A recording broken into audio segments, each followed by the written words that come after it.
Bonjour Modeste, les travaux de la 23e session ordinaire de la conférence des chefs d'État et de gouvernement de la CEAC s'ouvrent ce matin ici à l'hôtel Boulevard. Ces travaux qui vont durer 9 jours seront focalisés autour des chantiers prioritaires énoncés par le président gabonais Ali Bongo Ondimba, président en exercice de la CEAC, lors de son discours d'acceptation en février à Kinshasa. Parmi ces chantiers, le financement de la communauté, mais aussi et surtout la poursuite de la réforme institutionnelle.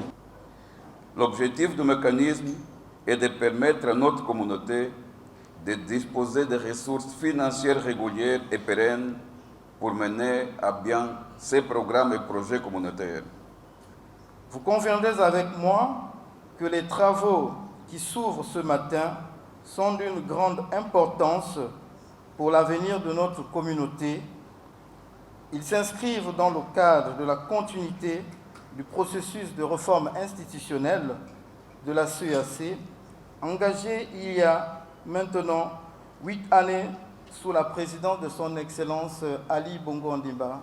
Comme vous le savez, la première phase de la réforme institutionnelle a permis de réviser et de moderniser les textes fondamentaux de la communauté, notamment le traité institutif, le protocole du Conseil de paix et de sécurité, le cadre organique de la communauté, le statut du personnel et le règlement financier de cette institution. La deuxième phase de la réforme devrait donc permettre de mettre en place les autres institutions de la communauté, à savoir le Parlement communautaire de la Cour de justice, la Cour des comptes, la Banque de développement.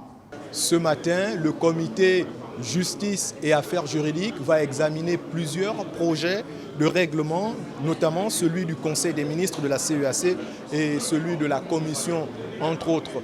Parmi les autres sujets à l'ordre du jour, l'examen des projets de protocole relatifs au Parlement communautaire, à la Cour de justice, mais également à la Cour des comptes de la communauté.